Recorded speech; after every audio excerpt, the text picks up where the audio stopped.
Good morning, everyone, and welcome to the Canopy Cafe on Tuesday, August 25th of 2020. My name is Ben Smock. I am the Director of Development with Canopy. And for those of you who are new to Canopy, we are a nonprofit organization that is growing Kentucky companies to positively impact people, our planet, and our future.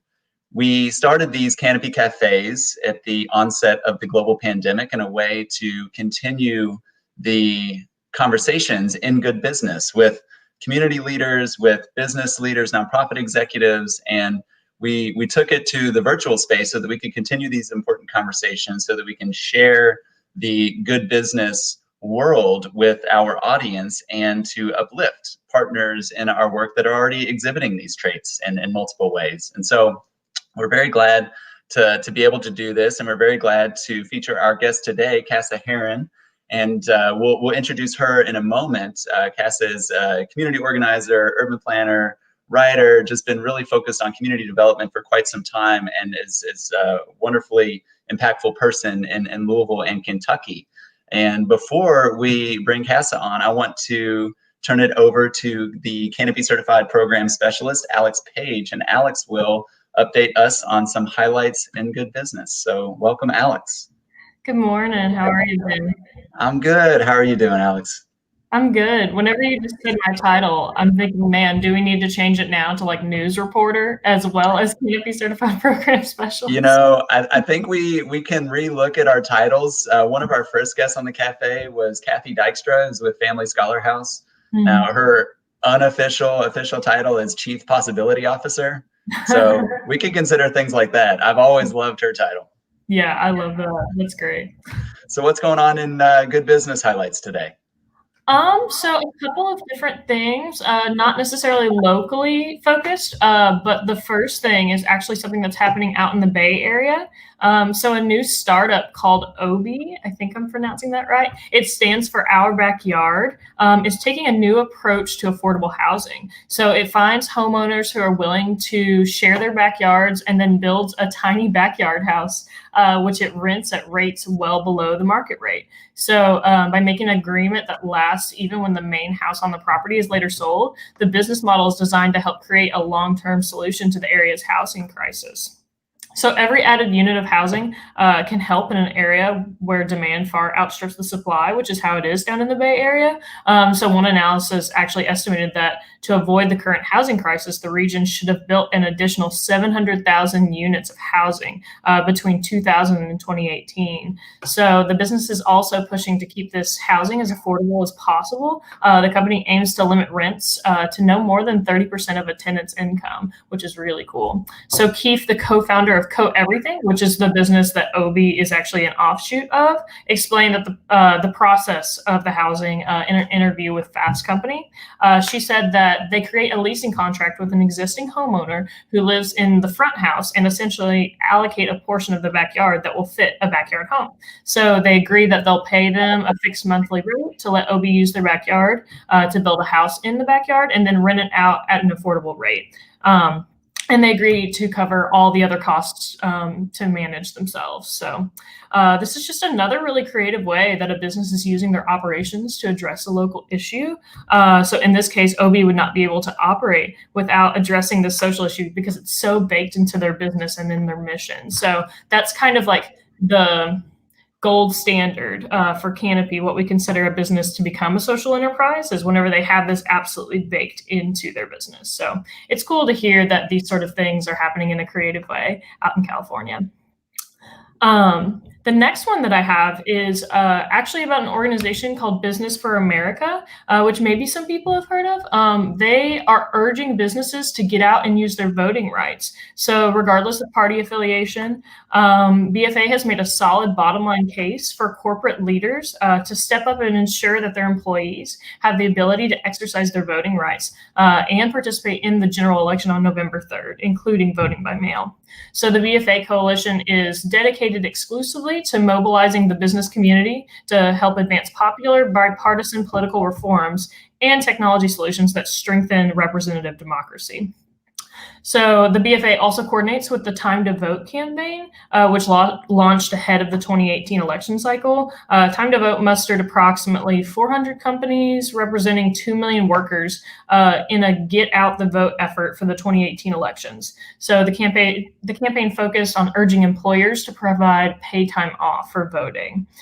For 2020, BFA and Time to Vote already have 600 corporate supporters toward a goal of 1,000 participants. So part of this organization's mission is to explain the business case for defending voting rights. They argue that nonpartisan get out the vote activities are a necessary feature of the CSR movement. They write that it's our duty as members of the business community to take action to safeguard the democratic process, and that this basic level of civic engagement is also expected by our employees and our consumers. So in hearing all of this, what can business leaders do to take part in this movement? The organization outlines 3 general actions that employers can take to help ensure that their employees can participate. And the first one is providing time off and paid time off at that to vote and also to participate as a poll worker. So the guidance also includes providing employees with information on local polling locations and additional localized voter information. And the final step that they encourage is encouraging employees to register to vote, which is so important. Warby Parker has actually adopted a particularly strong approach by incorporating voter registration into its onboarding process, which is a really neat idea. So Canopy is definitely happy to hear that an organization is doing this, because we actually have a piece of our Canopy certified program that asks how employees are civically engaged and how a company is civically engaged. So we consider this to be a pretty integral part of social enterprise and good business, because so much of the voting population is also the working population. So the last thing we want is for work to be in the way of people being able to exercise their civic duty. So it's great that businesses are coming together to celebrate and encourage this piece of good business.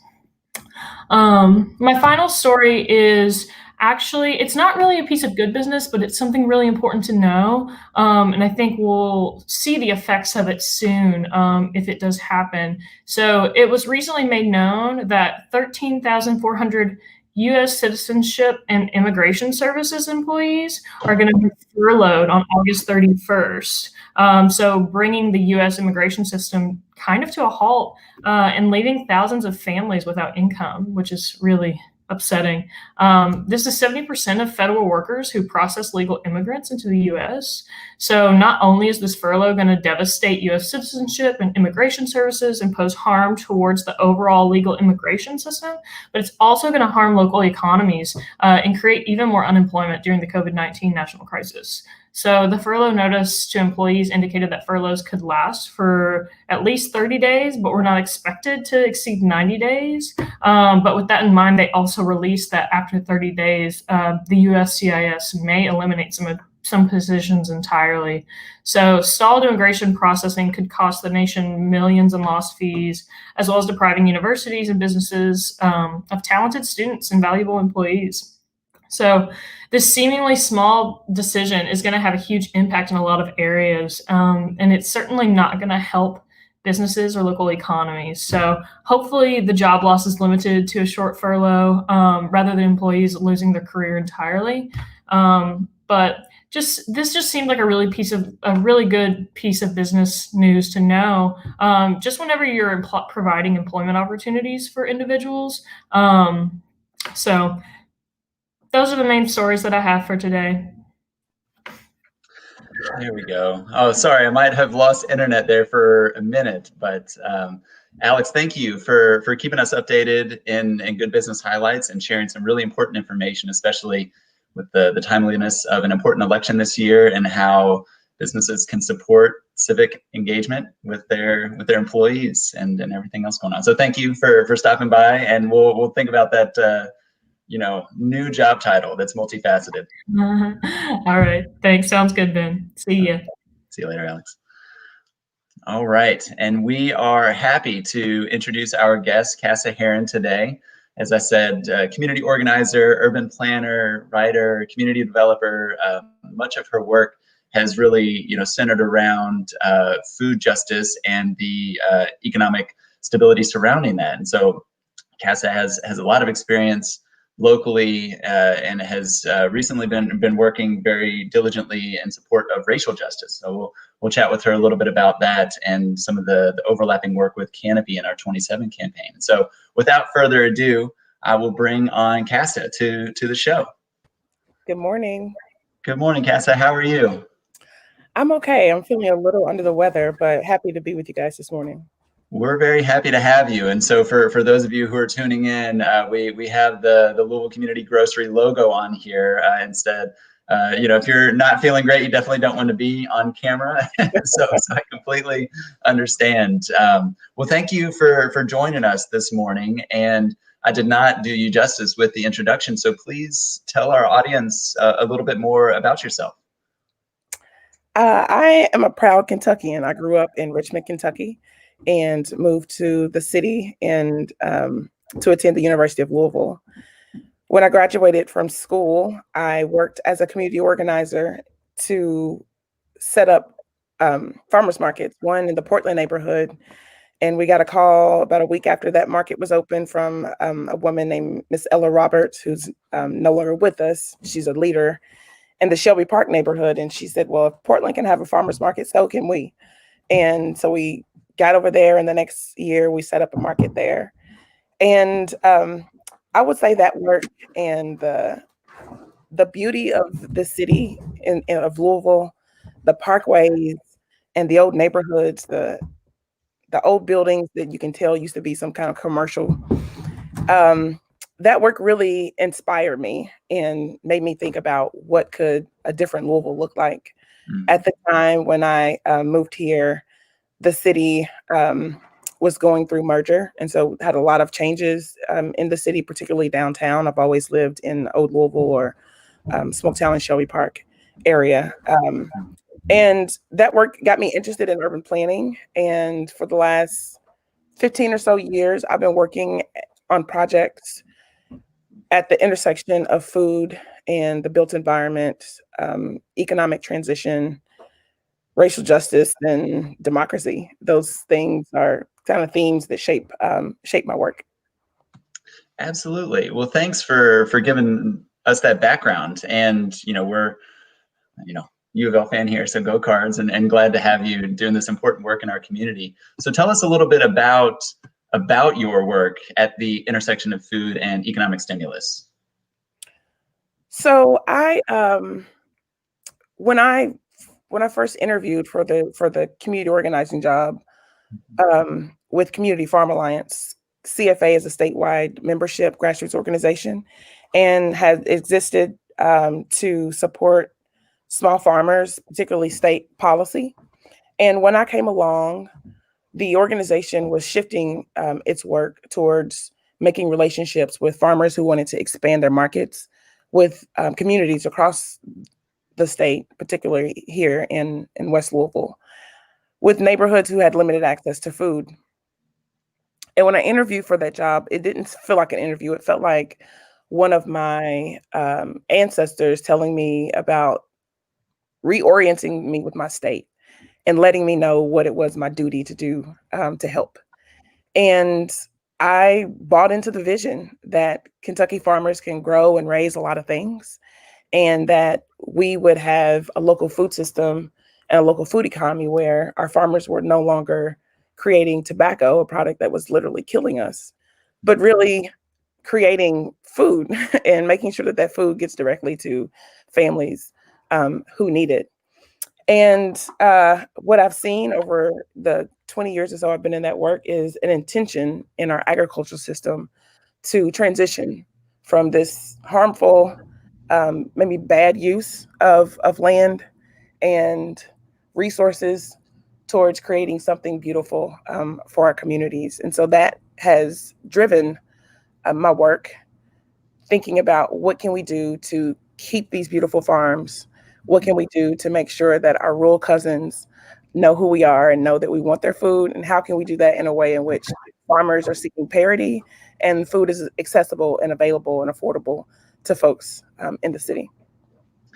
Absolutely. It's very well said. And, if there are any companies and folks out there where food justice is part of your organizational mission or personal mission. I think that obviously, Cassie, you're doing important work. The Louisville Community Grocery is also doing important work. So we urge people to connect and drop a comment in the chat if you're tuning in.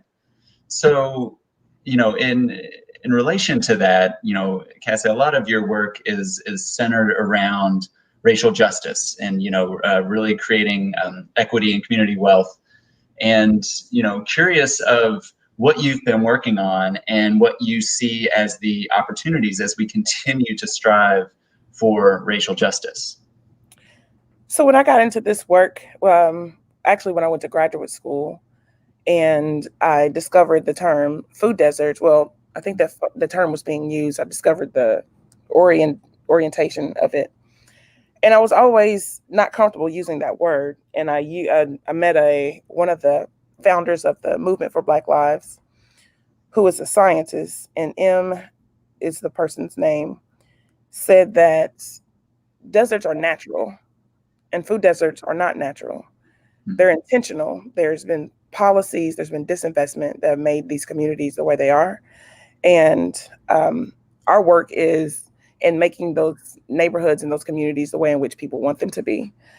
And that directly touches racial justice. Most of these neighborhoods, particularly in the cities, are of Black people or people of color.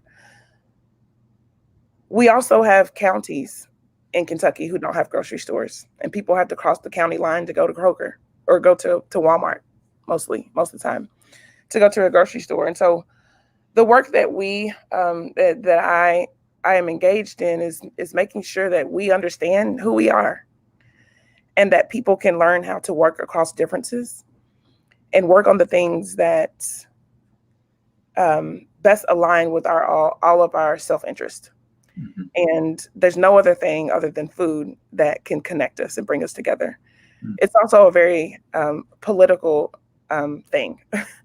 And it's because of the way in which our economy is worked and the way in which federal subsidies work towards the creation of a lot of bad food. Mm-hmm. And so my work in this is helping communities, whether they're different racially, whether different economically, whether geography makes us different, is helping people to find common ground across those differences towards creating the kind of Kentucky that we all want to live in. Absolutely. We share a lot of the same vision for Kentucky. And, really in an effort to unite Kentuckians and to really be a driving force and a catalyst for the change that we need to see. So, Cassia, our campaign, Canopy's recent campaign, the 27 campaign and fund, which was dedicated towards racial justice within the workplace, helping companies strengthen their diversity, equity, and inclusion, and take multiple action steps in support of Black communities and racial justice. From your perspective, how can companies, how can businesses in Kentucky, take part in what you're working on in support of racial justice and really, strengthening this work throughout Kentucky? So what would be your advice to a business owner? Well, my first advice to a business owner is do work with other businesses locally. Mm-hmm. If you need an accountant, you need a marketing professional, find someone in your local community to hire. Mm-hmm. And if you want to work on helping with the economic disparities across racial lines, be intentional and find a Black woman who's a marketing expert. It's been amazing for us in this co-op work, the number of women and Black women we've been able to hire for things that we've been able to pay for. And oftentimes in business, we just use the networks that we know.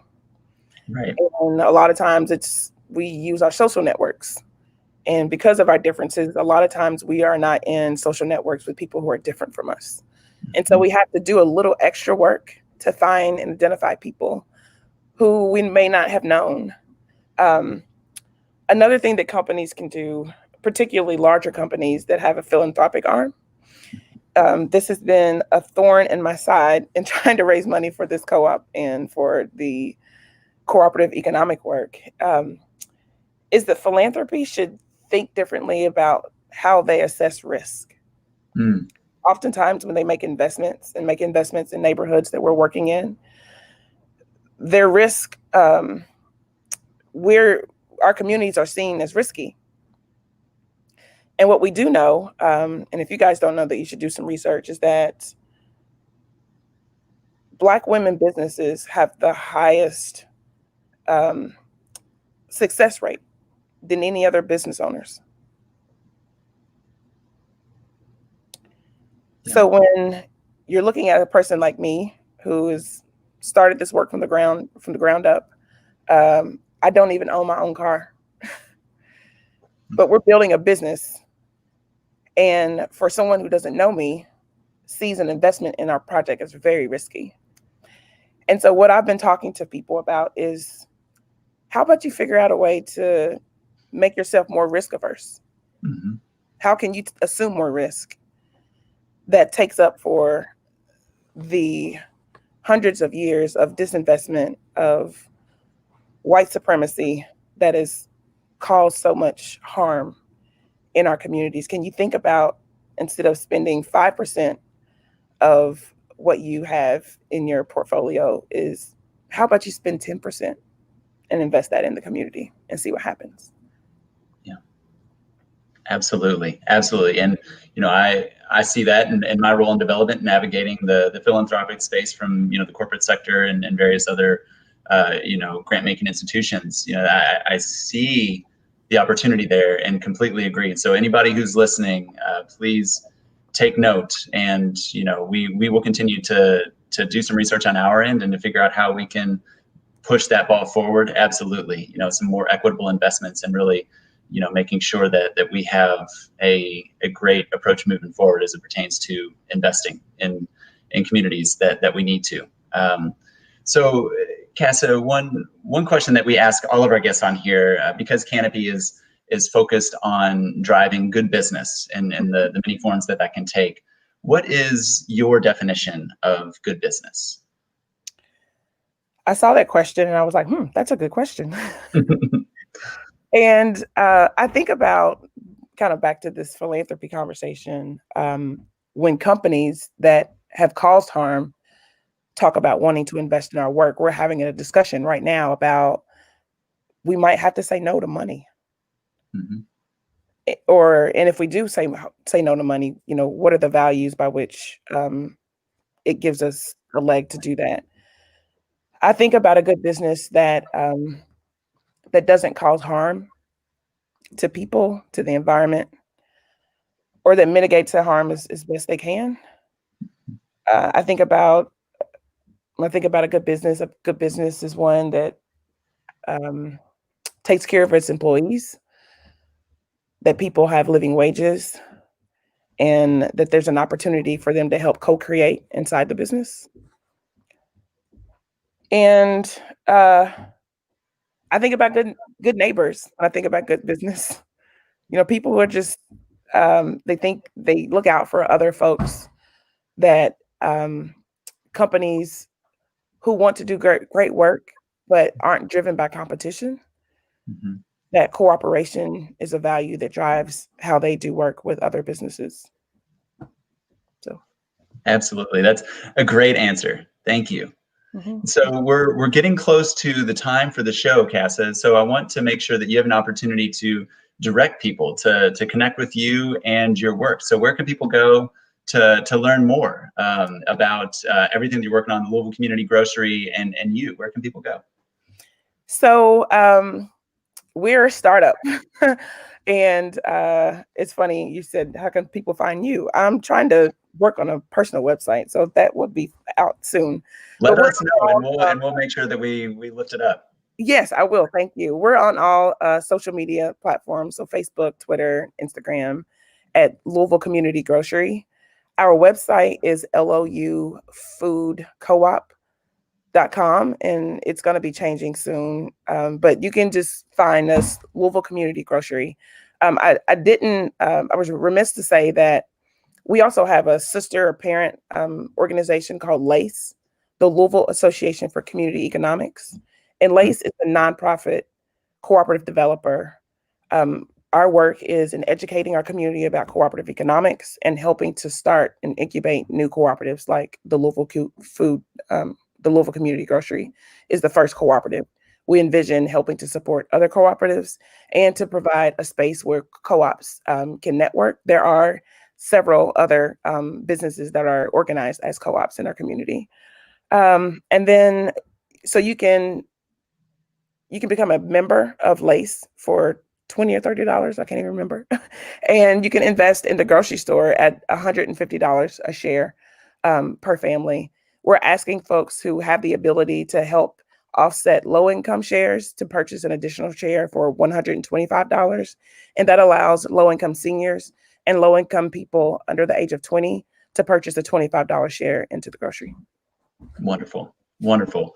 Well, Cassia, thank you so much for stopping by the Canopy Cafe and providing some real concrete ways in which people can take action in support of your efforts right now. So we'll make sure to share this video, and please let us know as you have some personal website information. We'll be sure to shout that out to our network once you have it. And thank you for your work and for stopping by the cafe. And I'll talk to you soon. Thanks for your work. Thanks for having me. My pleasure. All right. Well, that almost wraps us up for the Canopy Cafe today. And for those of you who are tuned in and interested in taking action to support Canopy and the important work that we're doing, you can take multiple action steps, the first of which we are trying to generate signatures on our Charter for Good Business. If you believe that good business principles are the way of the future and you want to see Kentucky as a premier ecosystem for this way of doing business, please sign the charter. You can go to charterforgoodbusinessky.com and just simply add your name to the list. And we would be very appreciative for you doing so. It's a really meaningful metric for us at Canopy. Also, Canopy is a startup organization. And so we are really focused on charitable gifts right now. And so that is a driving force of our work. And so if you are interested in supporting our work financially, please pay attention to our efforts on Give for Good Louisville, which is coming up on September 17th of 2020.